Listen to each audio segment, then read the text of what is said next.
today we have the plant of the week. The plant of the week is called Joe Pye weed. Oh, some of you are like, I know that plant. Some are like, I have that plant. Some of you are like, I don't like that plant, and whatever. There's a lot of things that happen with Joe Pye that I just love. They're blooming right now at the nursery, and I thought it'd be a great time to talk about it.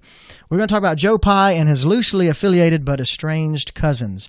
What I mean is, there are several different types of Joe Pyes. They're called boneset.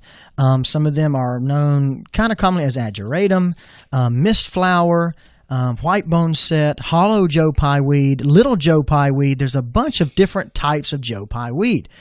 Now, what is this plant great for? This plant is great for pollinators, especially for pollinators that need nectar and food source in late summer and into the fall. Because as I mentioned, you'll notice that some are probably starting to bloom or have been blooming or will bloom right around you. This is one plant that it really reminds me of the mountains, because it seems like when you drive up towards the mountains, it's just growing in patches on sides of the road.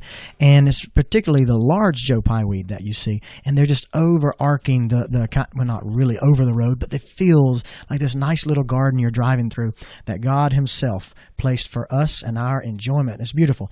Joe Pye is a herbaceous perennial. What does that mean? It means that it never gets woody like a tree or shrub. It stays green and kind of lush, very soft wood, if anything.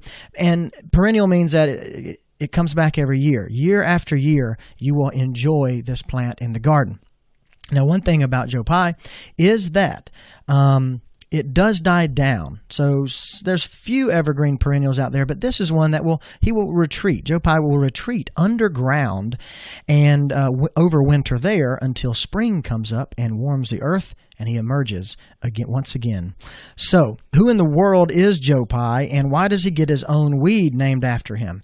Well, you see, Joe Pye, this is how the legend goes. Joe Pye was an old North American Indian man. I don't know if he was an Indian chief, but I like to imagine him as a chief.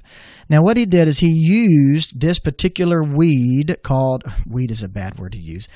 Weed is just a common word to use for something that generally was used to help medicinal issues. So, Eupatorium is its botanical name. So when I say weed, I don't mean that it's a true weed like I want to get out of the yard. I just mean it was used to take care of medical issues. And that's what Joe Pye did.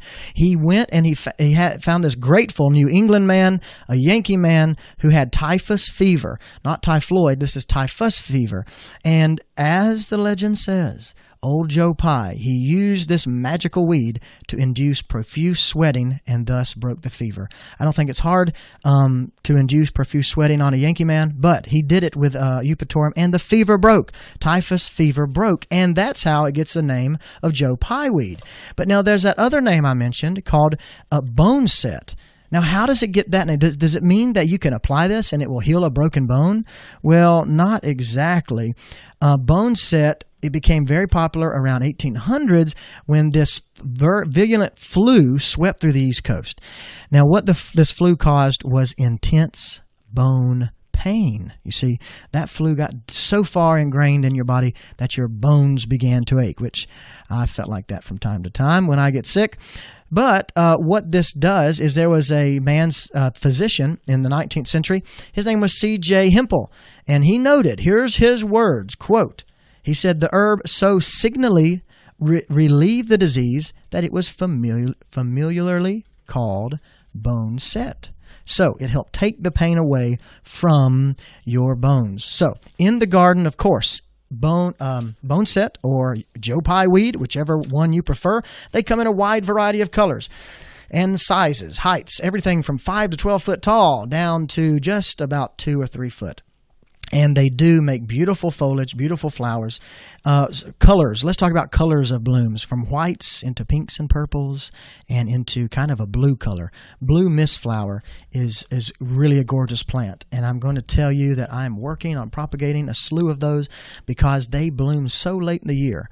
They bloom so late in the year when nothing else does, that just right before it gets cold, you can enjoy this beautiful misty blue flower.